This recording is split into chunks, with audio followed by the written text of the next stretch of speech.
Bueno, Gracias por asistir el día de hoy y aceptar nuestra invitación y adelante en cualquier momento. bueno, pues primero, muchísimas gracias, doctora Natalia, por la invitación, doctor Alberto, a todos por esta invitación. Es un gusto poder estar con ustedes, al menos virtualmente. Como hablábamos, con estas herramientas, pues se nos ha facilitado estos intercambios. Y pues sí, vamos a hablar de un tema que digamos, tiene importancia en el sentido que es muy común cada vez estamos utilizando más los lentes tóricos y que todavía está muy en discusión, aunque como veremos, realmente lo que está en discusión ya lleva 100 años en discusión, pero digamos que tuvo un renacimiento en los últimos 10 años, y es el efecto del astigmatismo corneal posterior. Entonces, desde que Yaval diseñó su queratómetro, su oftalmómetro, como lo llamó en ese momento, para poder evaluar el radio de curvatura corneal anterior, eso fue ya en 1890, que lo que hizo fue tomar los principios que Helmholtz había diseñado de su propio oftalmómetro, que era muy difícil de manejar, y lo hizo más compacto y más amigable. Él pues ya sabía que el astigmatismo de la cara anterior no correspondía al astigmatismo refractivo total porque había una influencia de un astigmatismo intraocular. Eran genios definitivamente estos precursores que nos han dado a nosotros tanto conocimiento. Y él pues planteó su famosísima ley de Yaval. Entonces dijo que el astigmatismo total correspondía a 1.25 por el astigmatismo corneal anterior menos 0.50 contra la regla. O sea que había un componente de astigmatismo contra la regla intraocular que estaba dado por la cara posterior de la córnea y por el cristalino. Y le puso un factor de compensación. Posteriormente, hace unos 35 años, Grosvenor la hizo más simple y simplemente dijo que la ley de Yaval se podía resumir como que era el astigmatismo corneal, el astigmatismo refractivo total correspondía al astigmatismo corneal anterior menos ese 0,50 por 90, o sea, menos un astigmatismo intraocular contra la regla. Entonces, desde esa época ya se sabía que el astigmatismo intraocular era contra la regla y que su magnitud era aproximadamente menos 0,50. Pero recordemos que ahí estamos hablando de los dos componentes del astigmatismo intraocular, tanto de la cara posterior de la córnea como del astigmatismo lenticular. Ahora tenemos la ventaja que en internet están digitalizando libros y encontré este libro de Chernik publicado en 1904, donde ellos, utilizando un sistema que diseñaron con Gullstrand, que era el facómetro, podían, analizando los reflejos de las imágenes de Purkinje, podían medir, pero de manera muy laboriosa, la curvatura de la cara posterior y del cristalino. O sea que realmente esos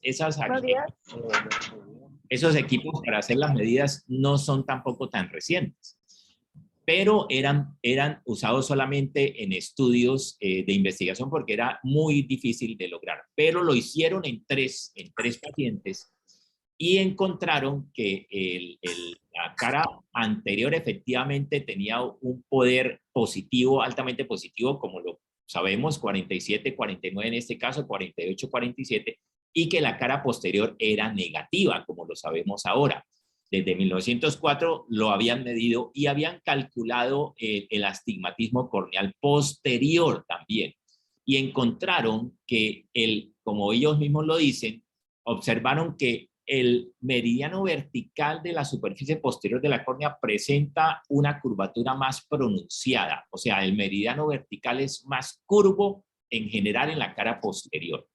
Pero también conocían que el efecto de tener más curvo el meridiano vertical hace o genera un astigmatismo totalmente a la inversa que en la cara anterior. Dice, esta deformidad, que es análoga a la que se encuentra en la superficie anterior de la córnea, en la superficie anterior produciría astigmatismo con la regla, que es el más común, pero en la superficie posterior ya que actúa como un lente cóncavo, esta deformidad produce astigmatismo contra la regla.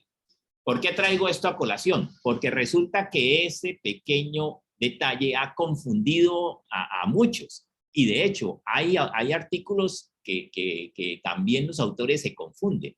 Pero yo pienso que lo más fácil es tomar esto que están explicando ellos, escrito hace más de 120 años, o casi 120 años, que hay que entender que simplemente una curvatura, una superficie más curva, un meridiano más curvo en la cara posterior, al ser un lente negativo, pues va a generar un astigmatismo contra la regla, o sea, totalmente al contrario de lo que generaría un meridiano vertical más curvo en la cara anterior.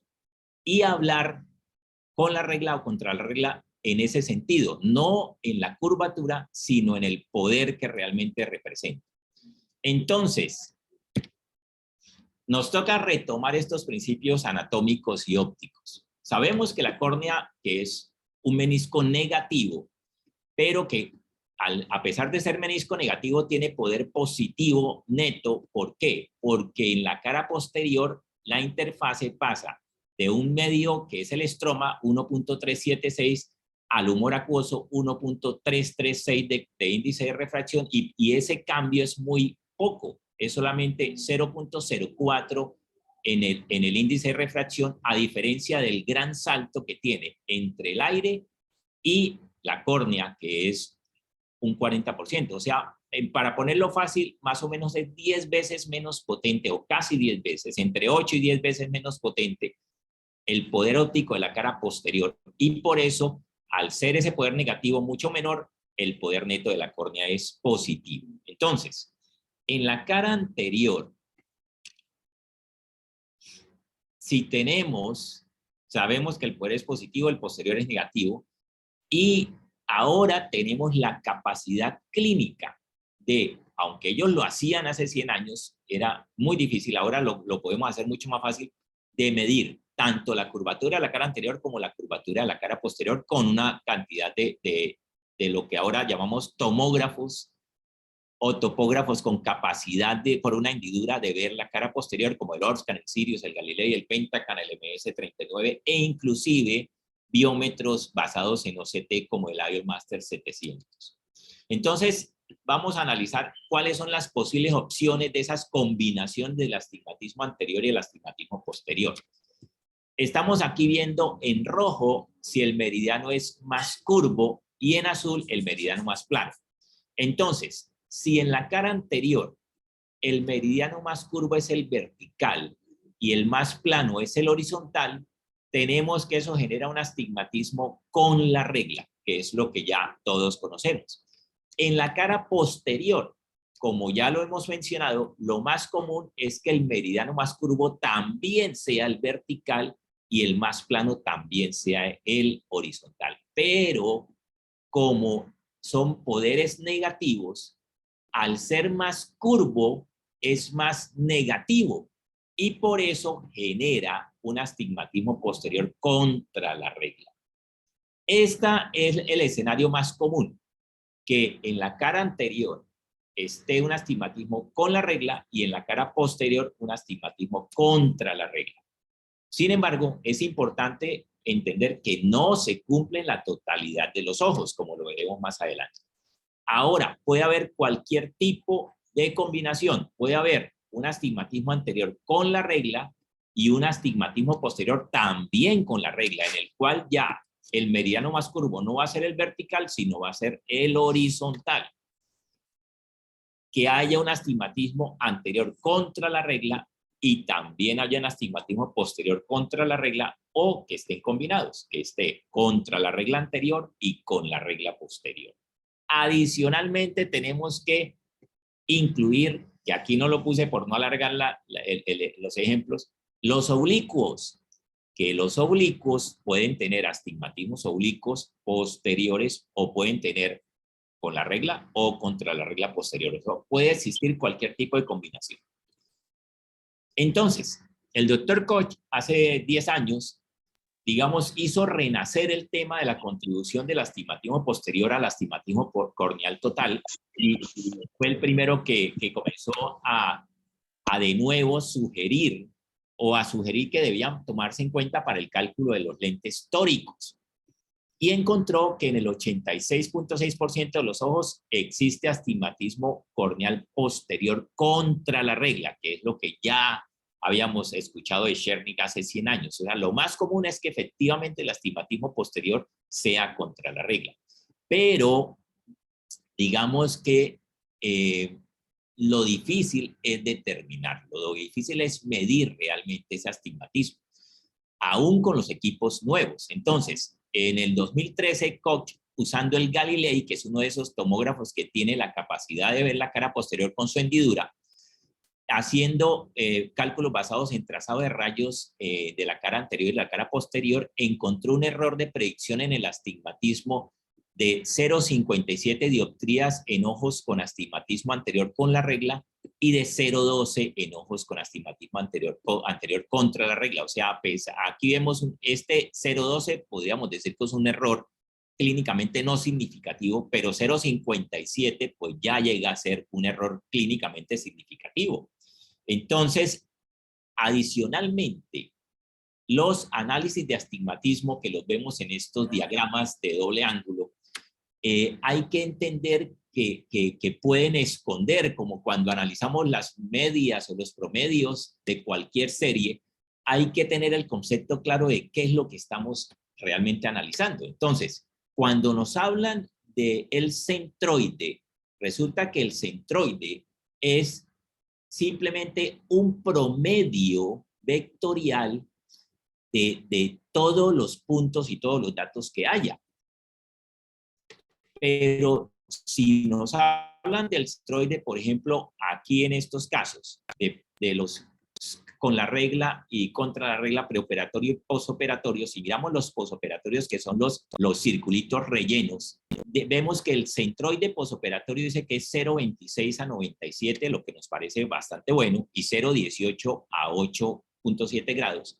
Pero en realidad esto es solo un promedio vectorial, pero simple y llanamente un promedio, porque si vemos estos puntos rellenos, vemos que algunos puntos tenían una dioptría de astigmatismo, más de 0,75, entonces realmente estaban muy dispersos. Y eso es algo que sigue pasando en los estudios de lentes tóricos. Los resultados todavía son muy dispersos. ¿Y por qué pasa eso? Eso es lo que vamos a explorar. Volvamos al tema de cuál es el astigmatismo posterior normal. Cohen y Ton en 2015 hicieron un estudio grande de 3.818 ojos con el Pentacam y encontraron que cuando el astigmatismo anterior era con la regla, el 97% de los ojos tenían contra la regla posterior. Repetimos la norma. Pero cuando el astigmatismo anterior era contra la regla, solamente el 59% tenían contra la regla. Los otros tenían o con la regla u oblicuos. Savini y Nasser en el 2015 analizaron en 40 ojos 5 modelos de análisis, que este estudio es un poco complejo, pero vamos a tratar de entenderlo. Y analizó el error en el astigmatismo refractivo, que es simplemente la diferencia entre el astigmatismo refractivo posoperatorio y el astigmatismo refractivo meta calculado para ese lente tórico que se implantó. Y dentro de esos 5 modelos utilizó uno que era simplemente con la queratometría simulada y el astigmatismo inducido por el cirujano, el astigmatismo quirúrgicamente inducido, y otros modelos que incluían el astigmatismo corneal total medido por el Pentacam con el astigmatismo inducido estimado o medido. Y finalmente un astigmatismo corneal total medido por el Pentacam con el astigmatismo inducido medido con el cálculo del eje real del lente y con un efecto analizado de la profundidad de la cámara anterior, porque eso también influye. Y finalmente encontró que los errores en promedio eran, digamos, aceptables, más 0,25, 0,05 y 0,07 en promedio. Pero si vemos los rangos, miren que los errores van de menos 1,22 a 0,92. Entonces, otra vez volvemos al mismo tema de que aunque el promedio es aceptable, el rango de error es muy alto y entonces en un ojo dado realmente no podemos asegurar que vayamos a quedar dentro de cierto rango con una alta precisión. Posteriormente, voy a saltar esto, también dibujando en estos modelos es evidente cómo en los astigmatismos con la regla y contra la regla, las elipses de dispersión eran muy altas. Lo mismo, debido al rango de error, miren que están muy dispersos esos puntos de resultados de ese rango de error. Y el valor absoluto, que es una forma, digamos, más objetiva, que se usa también en biometría, de evaluar qué tanto estamos equivocándonos, fue alrededor de 0,5 o 0,6 dioptrías con todos los calculadores, incluyendo el calculador de Barrett y el calculador de Abulafia. Entonces, ¿qué es lo que nos dice esto? Que aún midiendo la cara posterior o utilizando calculadores, todavía tenemos solamente alrededor del 50% de los ojos con menos de 0,50 de astigmatismo después de implantar un lente tórico. Y volvemos a insistir en lo disperso de esos datos.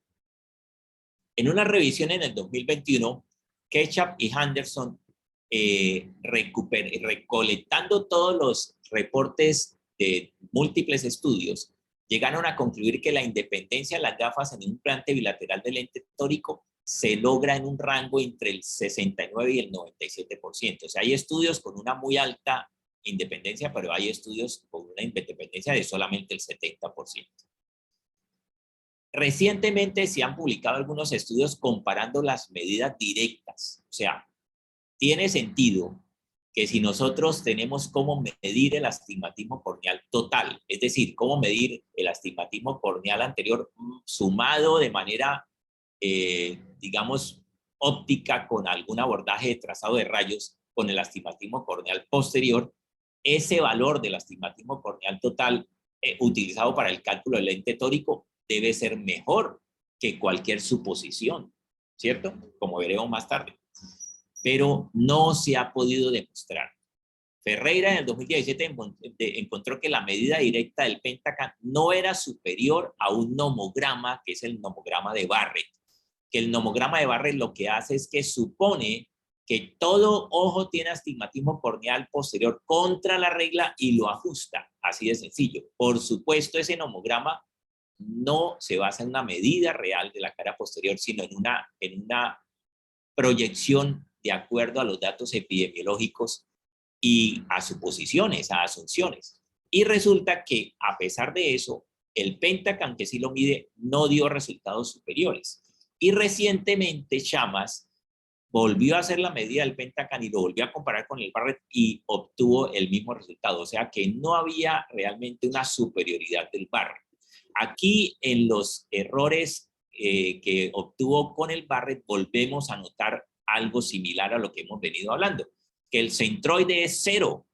O sea, diríamos, bueno, el promedio de error del astigmatismo es de 0, pero eso es solo el promedio. Si miramos el promedio del valor absoluto es de 0,41, o sea que ya estamos en promedio equivocándonos en 0,40, que es cercano a un 0,50, lo cual es clínicamente significativo. Y hay varios ojos que se acercan a una dioptría de astigmatismo. Entonces, digamos que analizando todo esto, que todavía estamos en un terreno pantanoso, realmente el abordaje que nosotros estamos haciendo aquí es un abordaje más bien pragmático y basado en lo que teóricamente es plausible. Pero antes de eso quiero mencionar primero, nosotros usamos más que todo los lentes tóricos de Alcon. Pues como recordemos, los lentes tóricos de Alcon están los monofocales, están los trifocales, que es el Panoptix, y están los lentes de foco extendido, que es el Vivity. Y Alcon los tiene clasificados de acuerdo a unas T, que ellos le pusieron de manera arbitraria. Entonces, te llaman a unos T2, que en el Panoptix es el T20, después viene el T3, T4, hasta el T9. Y tenemos que recordar que una cosa es el cilindro positivo, que todos los lentes tóricos tienen un cilindro positivo.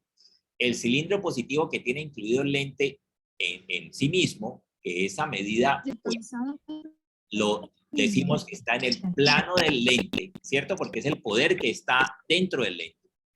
Y otra cosa es el efecto que ese cilindro va a tener en la córnea. Debido a la distancia que existe, pues hay una variabilidad de ese efecto del cilindro en el plano del lente y en la corrección que se logra en el plano de la córnea.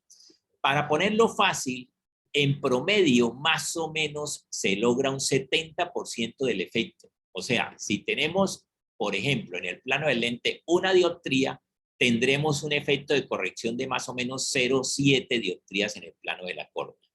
Y tenemos entonces que el T2 tiene una dioptría en el plano del lente, pero realmente corrige 0,70.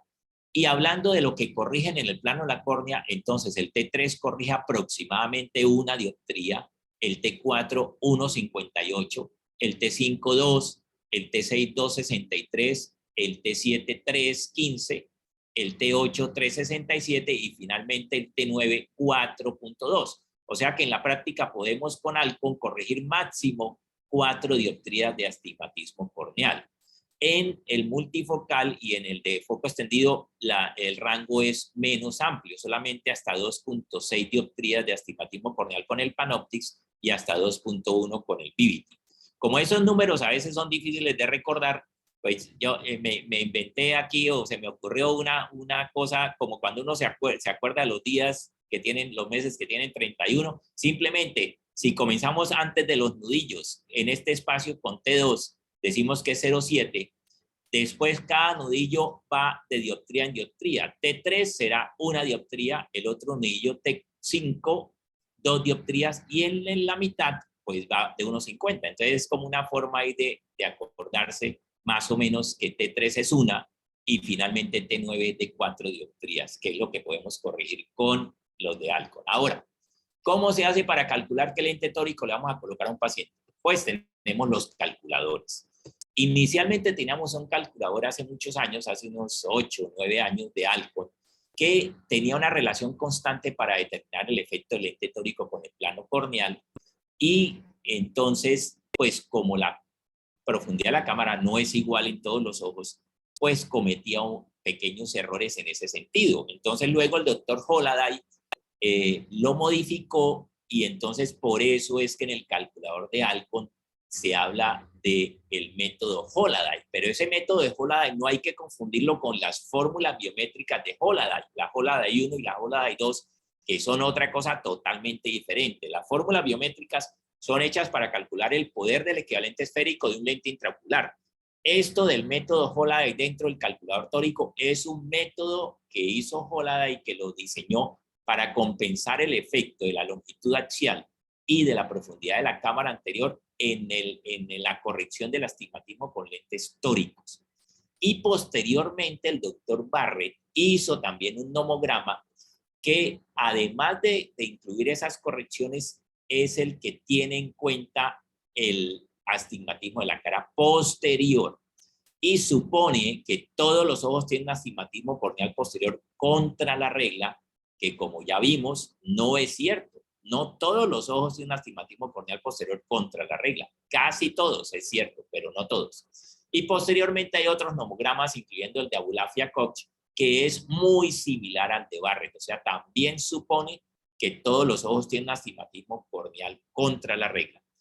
El método de Holaday no hace ninguna suposición en cuanto al astigmatismo corneal posterior.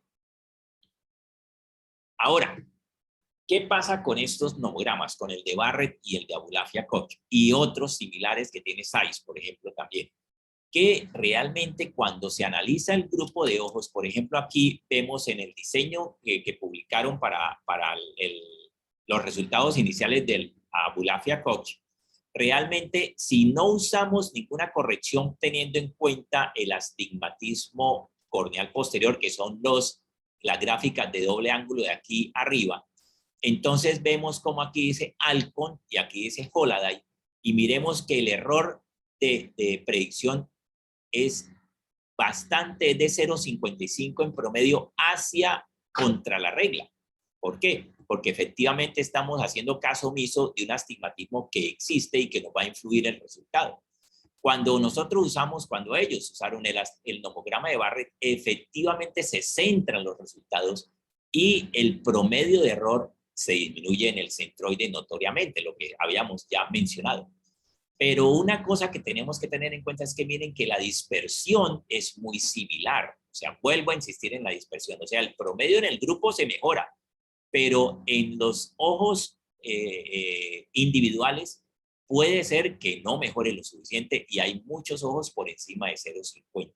Y por otro lado, de hecho, algunos ojos pueden empeorar, porque si nosotros movemos hacia la izquierda, en este caso, todo el grupo de resultados, hay unos ojos que son estos, que estaban inicialmente sin hacer ningún ajuste en un astigmatismo cercano a cero. Al desplazar esos ojos hacia la izquierda, pues pueden alejarse de ese resultado. Entonces, cuando nosotros aplicamos un nomograma que supone que todos los ojos tienen astigmatismo contra la regla, por supuesto, en aquellos ojos que no tienen astigmatismo contra la regla, podemos tener una sorpresa refractiva generada por aplicar ese nomograma. Entonces, es importante tener ese concepto. De esto no se ha hablado mucho realmente. Lo que se publica es que se dice que el nomograma de Barrett y el nomograma de Boulafia-Koch efectivamente funcionan. Y es cierto, en la mayoría de los ojos funcionan. Pero no hay que creerles ciegamente. Ese es el mensaje de hoy, mejor dicho. Hay que entender que Barrett supone que todos tienen astigmatismo posterior contra la regla. Y si yo tengo un ojo dado que no tiene astigmatismo posterior contra la regla, pues voy a cometer un error. Entonces, por eso, como todavía existe la posibilidad de no suponer ningún astigmatismo posterior, que es la opción de Holaday, yo recomiendo, y de hecho lo usamos, cuando nosotros tenemos una medida del astigmatismo total con un equipo al cual le creemos, pues podemos utilizar el dato del astigmatismo corneal total y el calculador con la opción de Holaday para que no suponga ni haga ningún cambio a ese astigmatismo. Recordemos que en el calculador tórico de Alcon está la opción de Barrett, la opción de Holaday y adicionalmente pues preguntan la longitud axial. Cuando usamos Barrett también pregunta la profundidad de la cámara anterior. Nos pregunta por la queratometría más plana y más curva, por el poder del equivalente esférico del lente que ya hemos calculado, por nuestro astigmatismo inducido y por la localización de la incisión.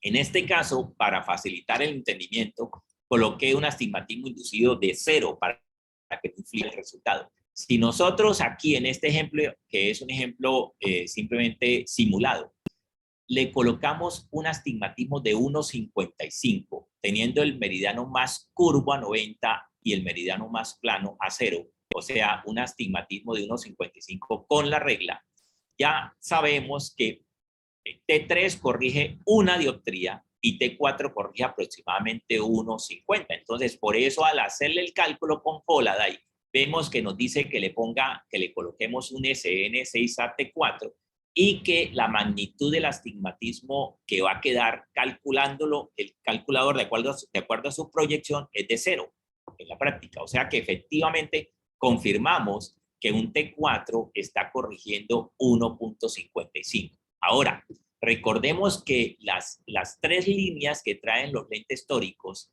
que indican el eje de ese cilindro positivo del lente tórico deben estar alineados entonces con el meridiano corneal más curvo. ¿Para qué? Porque al alinear un cilindro positivo con el más curvo, ese cilindro positivo va a incurvar, o sea, va a realizar su efecto a 90 grados, es decir, va a incurvar el meridiano más plano. Entonces, siempre se alinean las marcas del lente tórico con el meridiano corneal más curvo. Ahora, si nosotros utilizamos Barrett, recordemos que Barrett supone que el astigmatismo corneal posterior es contra la regla.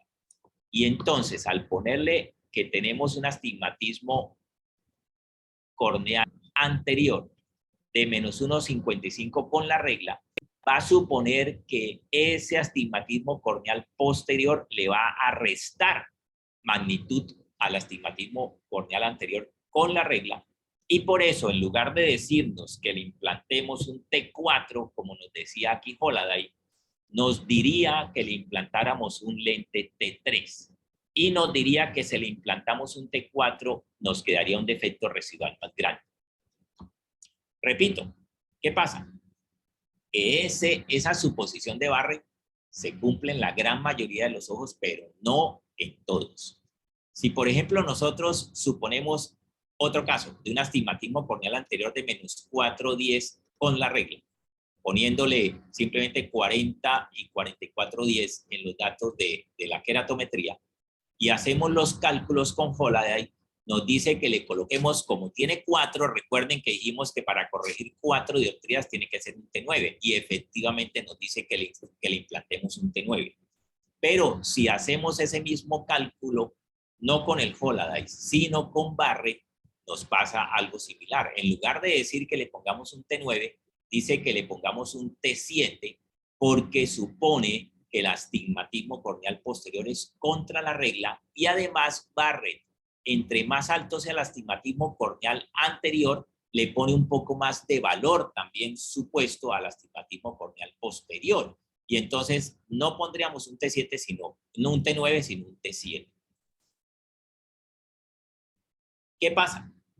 Que realmente, si nosotros tenemos ese astigmatismo corneal posterior efectivamente con la regla, esto nos va a salir bien.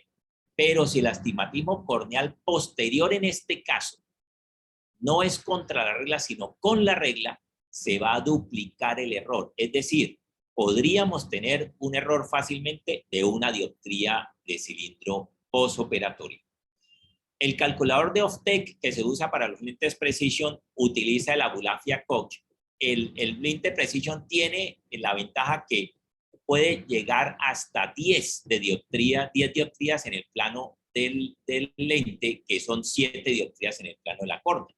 Y funciona de manera similar. Si nosotros calculamos con un astigmatismo de más 7/0, o sea, un astigmatismo contra la regla, que sería como igual a menos 7/90, nos diría que le pusiéramos un lente de más 10 dioptrías si no usamos el Abulafia, si no usamos el nomograma de Abulafia.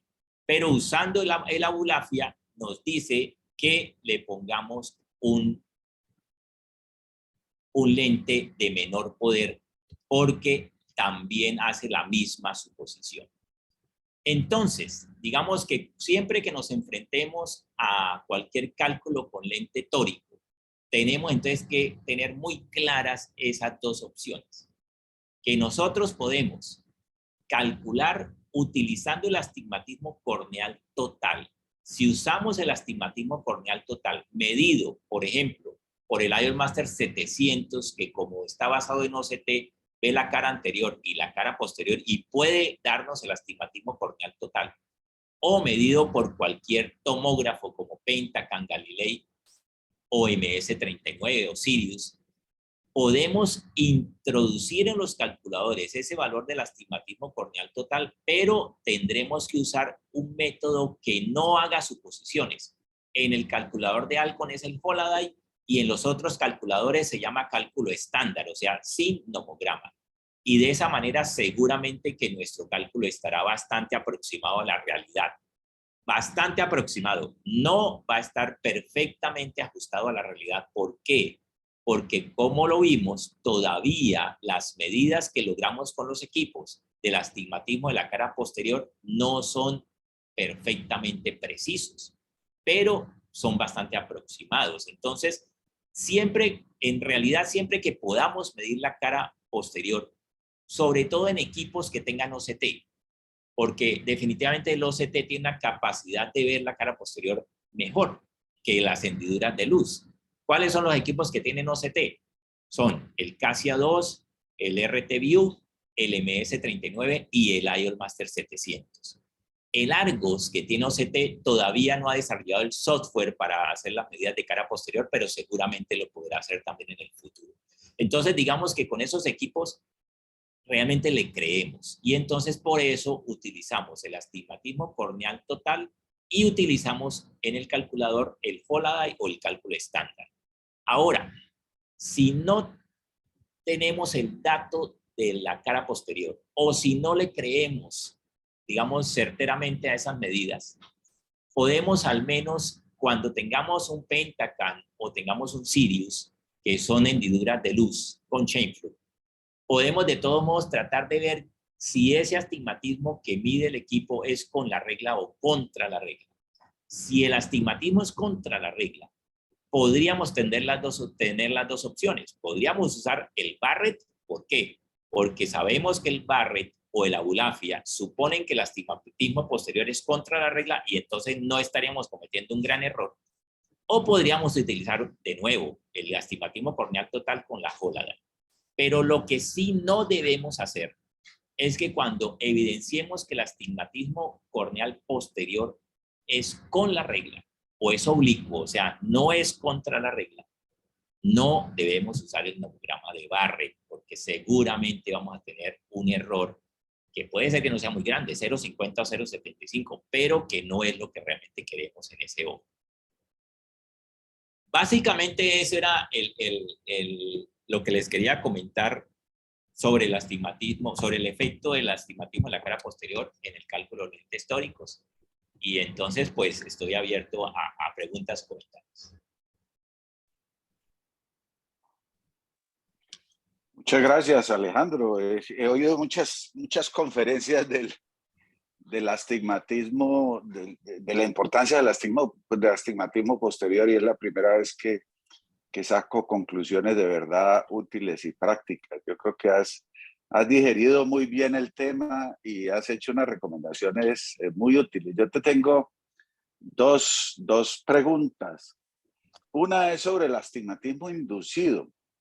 Yo no sé si en la época de las queratotomías astigmáticas hiciste muchas o no, pero yo algo hice de eso y era muy descrestador el resultado en los primeros días hasta semanas, pero la experiencia es que 2, 3, 6 meses después está prácticamente perdido el efecto de corrección de astigmatismo. Y algo similar he observado con las incisiones. En el inmediato posoperatorio, en los primeros días o semanas, sí hay un efecto de la incisión de 2.2 o 2.8, pero con el tiempo eso se pierde. Entonces quisiera un comentario tuyo sobre eso. Y lo otro es sobre la evolución natural del astigmatismo con la edad, pues que sabemos que con la edad va apareciendo un astigmatismo contra la regla. Se va empeorando el que tenía el paciente o va apareciendo, y antes se creía que era por la extracapsular, ya se sabe que no, que eso va apareciendo aún en personas sin cirugía. Entonces yo a veces me pregunto si toda esta afán de precisión que mostramos a veces realmente sirve a la luz de estos dos comentarios. El astigmatismo va a cambiar de todos modos con el tiempo, ¿ok? Correcto. Sí, me parecen muy interesantes las dos preguntas. Primero, efectivamente, digamos, el efecto del astigmatismo inducido quirúrgicamente es multifactorial, tanto el efecto temprano como el efecto a largo plazo, y tiene toda la razón el doctor Alberto. Cuando yo alcancé a hacer queratotomía astigmática, muy poca, pero sí alcancé, y el doctor Galvis sí hizo muchas, y también hicimos incisiones para corregir astigmatismo con cirugía de catarata antes de los lentes tóricos. Y efectivamente el efecto con el tiempo se perdía en un gran porcentaje. Entonces, sin duda, la cicatrización corneal influye a largo plazo, a mediano y largo plazo, en el efecto de esas incisiones. Ahora, por otro lado, o sea que sí es cierto que lo que estamos nosotros calculando tempranamente puede variar a mediano y a largo plazo con nuestro astigmatismo inducido. Ahora, por otro lado, últimamente ha habido un movimiento global de los investigadores en el sentido de que las incisiones de 2.2 realmente no inducen astigmatismo, que inducen 0.1 o 0.05 de dioptría y en la práctica no inducen astigmatismo. Pero eso también hay que tomarlo con pinzas porque los cálculos los hacen basándose primero muchas veces en queratometrías manuales, que la queratometría manual pues sabemos que en los astigmatismos bajos es mucho menos precisa porque es más operador dependiente. A veces es mucho más fácil en una queratometría manual medir un astigmatismo de 3 o de 4 que un astigmatismo de 0,50, porque hay que ser mucho más, fijarse mucho más en la coincidencia de las miras. Entonces, por un lado eso, y por otro, que también se basan en el centroide, y vuelvo a decir lo mismo, eso es un promedio, o sea que realmente el astigmatismo inducido quirúrgicamente todavía yo creo que es un factor de imprecisión, no solamente porque yo pienso que a pesar de que nosotros precisamente ahorita estamos haciendo un estudio midiendo pre y posoperatoriamente otra vez, o sea, le hacemos el IOLMaster pre, que tiene un autoqueratómetro muy bueno. Entonces le vamos a medir el IOLMaster, el astigmatismo corneal preoperatorio a los pacientes y se lo estamos midiendo también con el IOLMaster en el postoperatorio para poder hacer una medida más precisa de ese astigmatismo inducido tempranamente. Ahora, por supuesto, eso va a variar con el tiempo. Pero digamos que en general se puede aceptar. Nosotros tomamos entre 0,2 y 0,3 de inducción de astigmatismo en general. Digamos que un 0,2 de dioptría nos parece que tiene sentido, de aplanamiento de la medida donde se da inducción, pero insisto, eso también nos lleva a cierta incertidumbre, aunque puede ser que no sea tan grande la magnitud, pero sí, sin duda puede estar entre 0 y 0,3 o 0,4 de dioptría. Por otro lado, también está el tema que también tocó el doctor Alberto del cambio con el tiempo de ese astigmatismo, y está demostradísimo que se va incrementando el astigmatismo contra la regla. El doctor Koch hace 10 años cuando sugirió su nomograma, él sugería tener eso en cuenta y ponerle prácticamente hipercorregir el astigmatismo contra la regla para corregir el astigmatismo contra la regla que iban a salir en el futuro. Pero la verdad, a mí eso no me cuadraba. ¿Por qué? Porque si yo tengo un paciente de 60 años que vamos a operar de catarata y le quiero corregir el astigmatismo, y resulta que yo le hipercorrijo el astigmatismo contra la regla, ¿para qué? Para que dentro de 5 años o 7 años quede sin astigmatismo, pues realmente él va a quedar insatisfecho porque él va a decirme es ahora, ¿cómo quedó? Entonces, me parece más lógico corregir el astigmatismo ahora, pero sí advertirle al paciente que por supuesto eso va a cambiar a largo plazo, que es simplemente un cambio relacionado con la edad, que es algo que no podemos prevenir ni frenar. Y digamos que el mensaje global, yo pienso que es que todavía no podemos tener ofrecer perfección, nada. Tenemos que ser realistas y decir que tenemos con este tipo de lentes tóricos que nos ayudan mucho, sobre todo en los astigmatismos altos, tenemos una posibilidad de entre un 70 y un 80% de que quede un astigmatismo menor de 0,50 y que el paciente no necesite gafas para su visión lejana. Pero no ir más allá, o sea, no ir a garantizar que usted se va a quedar sin gafas y le va a quitar las gafas porque es uno tan de malas que preciso le queda 0,75 en ese paciente y es el que viene a reclamar porque le pusimos las expectativas nosotros mismos muy, muy elevadas. De hecho, de vez en cuando hay pacientes con unas expectativas demasiado altas que hay que aterrizarlas para evitar problemas, porque realmente es lo que nos muestra la evidencia. O sea, todavía en general entre un 5 y un 25% de los pacientes con lentes tóricos finalmente terminan con astigmatismos residuales mayores de 0,50 que requieran el uso de gafas para su corrección. Buenos días, Alejo. Un placer también estar en tu conferencia. Mucho gusto, ¿qué tal? Extraordinaria.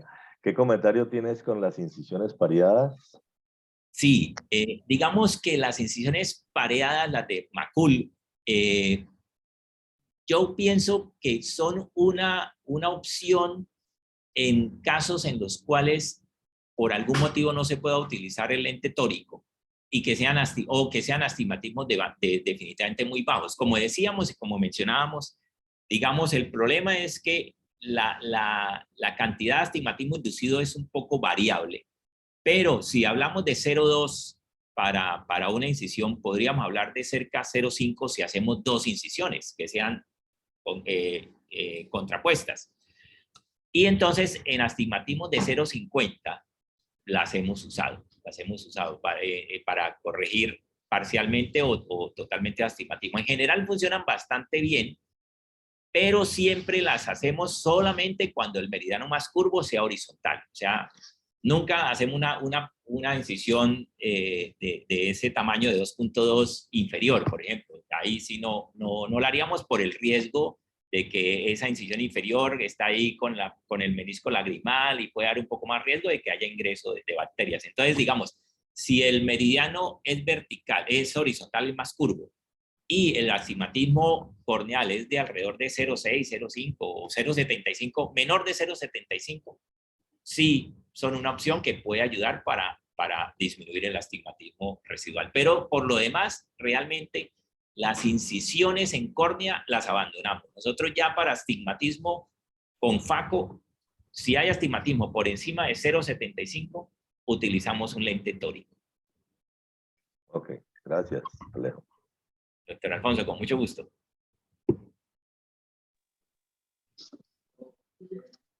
Buenos días, doctor Tello. Buenos días. Doctor Tello, quería hacerle una pregunta. Usted en la práctica, ¿qué medidas o en qué equipo se basa para determinar el eje más curvo? Sí, en el cual va a ser a orientar el lente. Sí, esa es una excelente pregunta. Entonces, digamos que nosotros en general, a todo paciente que se va a operar de lente tórico, pues en general le hemos hecho el IOL Master 700, que ese, pues no tenemos ningún vínculo comercial con Zeiss, ni con Kaikan, ni nada, pero realmente nos ha parecido excelente equipo. Porque nos parece que es muy reproducible en la medida del astigmatismo, porque nos mide el astigmatismo corneal total, y entonces todos lo tienen. Pero adicionalmente a todo paciente, eso es algo importante, ¿sí? A todo paciente que le vamos a poner un lente tórico, tiene una topografía corneal. ¿Por qué? Porque de todos modos puede haber un paciente con un astigmatismo irregular, un queratocono subclínico, que esté por ahí, y ese paciente con un astigmatismo irregular con queratocono subclínico, que no se ha diagnosticado, pues, o con un queratocono evidente, pues por supuesto no va a funcionarle bien un lente tórico. Poner lentes tóricos en queratocono ha sido una fuente de discusión importante por eso, porque realmente como no son ortogonales y también pueden ser asimétricos esos astigmatismos, no se van a corregir de manera completa o casi completa con un lente que tiene un cilindro pues regular, que es el que estamos implantando. Realmente lo que hacemos nosotros es analizar caso a caso. Si vemos que el astigmatismo, aunque sea irregular, mantiene cierta ortogonalidad y digamos no está tan descuadrado, por decirlo así, le decimos al paciente que puede mejorar su cilindro parcialmente y le ponemos un tórico. Eso también lo hacemos, por ejemplo, para los lentes fáquicos en queratocono, que también los hemos puesto, pero cuando cumplan esas normas, que no sean tan irregulares. Sí, ahora, ¿qué tanto? Pues eso sí es muy subjetivo y con la experiencia, pero cuando hay unos patrones totalmente irregulares, unos patrones de queratocono muy regulares con una diferencia muy importante en un hemimeridianos con el otro de la córnea, pues realmente no está indicado un lente tórico. ¿Por qué? Porque seguramente nos va a quedar un astigmatismo residual alto, y el problema es que si un paciente con un queratocono tiene un lente tórico intraocular y tiene un astigmatismo refractivo alto, no puede usar un lente de contacto rígido, porque el rígido le va a solucionar el astigmatismo corneal, pero va a hacer que se exprese el astigmatismo del lente que le pusimos. Entonces, por eso es prácticamente una contraindicación un queratocono con un astigmatismo muy irregular para un lente tórico. Ahora, entonces, digamos, le hacemos el IOL Master 700, le hacemos topografía, que con frecuencia estamos usando el MS39, que es un topógrafo híbrido que tiene discos de plácido y usa tomografía de coherencia óptica, o sea, tiene un OCT incluido, y entonces nos da muchísima información. Pero cualquier otro topógrafo de hendidura podría funcionar para descartar que no haya una irregularidad del astigmatismo, y segundo, para tener otro dato. Con mucha frecuencia, digamos, coinciden bastante bien los datos y entonces generalmente usamos el del IOL Master, pero con cierta frecuencia, por ejemplo, en pacientes operados de refractiva es muy común que pase eso. No coincide. Y entonces tiene un eje en un lado y otro eje otro. Eso ahí sí comienza uno a patinar. ¿Qué es lo que yo hago? Hago como un listado en un Excel. Ahí sí tomo en cuenta la queratometría manual, la queratometría del IOL Master, la queratometría del topógrafo que le hayamos hecho y le pedimos otra, ya sea el Galilei o el Orbscan, otro de los equipos que tenemos para tener otro dato adicional. Y hacemos como un listado en Excel de esos astigmatismos, tanto los anteriores como los totales. Y lo que yo hago, que me parece que tiene cierta lógica, porque algunos sugieren hacer un promedio, pero realmente a veces el promedio es una mezcla de dos cosas totalmente diferentes, porque uno promedia y le da un valor de una magnitud de cilindro con un eje de cilindro que ninguno de los equipos ha medido. Entonces, lo que hacemos aquí es la mediana, o sea, vemos cuál es el aparato que está en el medio y tomamos el valor de ese equipo. Por ejemplo, si me dio -1 a 100, -1,50 a 110 y -1,75 a 120, por decir algo, cogeríamos el de 110, -1,50 a 110, el valor de la mediana. Pero, por supuesto, en esos casos que con frecuencia son los operados de refractiva, les decimos que existe un riesgo de que le quede un defecto residual. Ahora, eso también pasa con la biometría, o sea, sabemos que la biometría como tal, el equivalente esférico, también tiene su dificultad en los operados de refractiva. Entonces, digamos, para concluir, siempre tenemos IOL Master 700 y siempre le pedimos una topografía adicional a esos pacientes de tórico y comparamos esos dos datos, y si se parecen bastante, tomamos el IOL Master. Si no se parecen, hacemos una tercera topografía y tomamos el de la mitad. Muchas gracias, doctor Tello. No, con gusto. Bueno, pues entonces, muchísimas gracias de nuevo por la invitación. Muy amables, fue un gusto. Y pues un feliz día para